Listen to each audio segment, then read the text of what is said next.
السلام علیکم۔ بسم اللہ الرحمن الرحیم۔ دعا کے آداب۔ دعا صرف خدا سے مانگیے، اس کے سوا کبھی کسی کو حاجات روائی کے لیے نہ پکاریے۔ دعا عبادت کا جوہر ہے اور عبادت کا مستحق تنہا اللہ ہے۔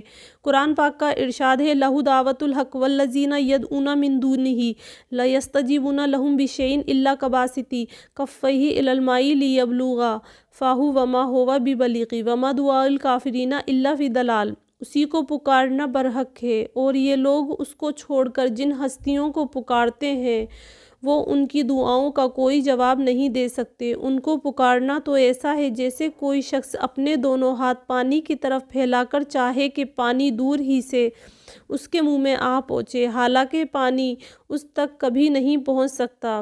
بس اسی طرح کافروں کی دعائیں بے نتیجہ بھٹک رہی ہیں، یعنی حاجات روائی اور کارسازی کے سارے اختیارات خدا ہی کے ہاتھ میں ہیں، اس کے سوا کسی کے پاس کوئی اختیار نہیں، سب اسی کے محتاج ہیں۔ اس کے سوا کوئی نہیں جو بندوں کی پکار سنے اور ان کی دعاؤں کا جواب دے۔ انسانوں، تم سب اللہ کے محتاج ہو۔ اللہ ہی ہے جو غنی اور بے نیاز ہے اور اچھی صفت والا ہے۔ نبی صلی اللہ علیہ وآلہ وسلم کا ارشاد ہے کہ خدا نے فرمایا ہے کہ میرے بندوں، میں نے اپنے اوپر ظلم حرام کر لیا ہے، تو تم بھی ایک دوسرے پر ظلم و زیادتی کو حرام سمجھو۔ میرے بندو، تم میں سے ہر ایک گمراہ ہے سوائے اس کے جس کو میں ہدایت دوں۔ میرے بندو، تم میں سے ہر ایک بھوکا ہے سوائے اس شخص کے جس کو میں کھلاؤں۔ پس تم مجھی سے روزی مانگو تو میں تمہیں روزی دوں۔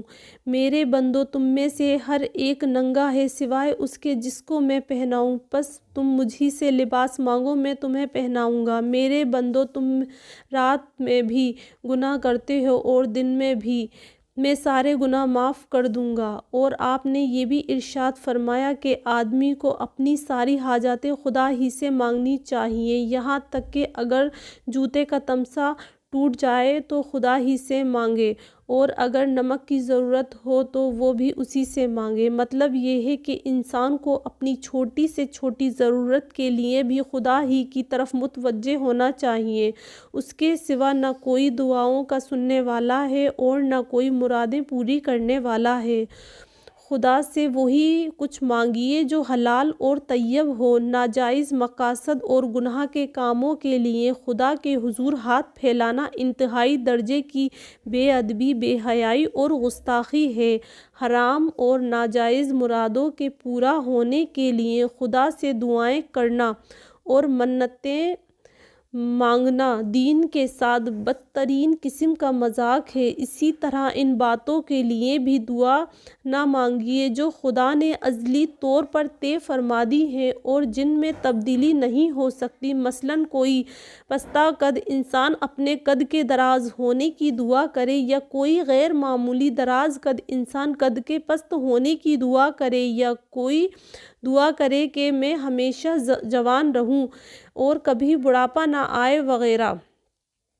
ہر عبادت میں اپنا رخ ٹھیک اسی طرح رکھو اور اسی کو پکارو، اس کے لیے اپنی اطاعت کو خاص کرتے ہوئے۔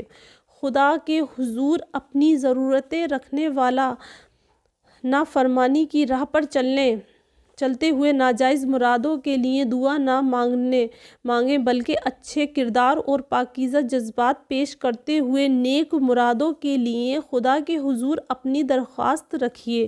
دعا گہرے اخلاص اور پاکیزہ نیت سے مانگیے، اور یہ یقین کے ساتھ مانگیے کہ جس خدا سے آپ مانگ رہے ہیں وہ آپ کے حالات کا پورا یقینی علم بھی رکھتا ہے اور آپ پر انتہائی مہربان بھی ہے، اور وہی ہے جو اپنے بندوں کی پکار سنتا ہے اور ان کی دعائیں قبول کرتا ہے۔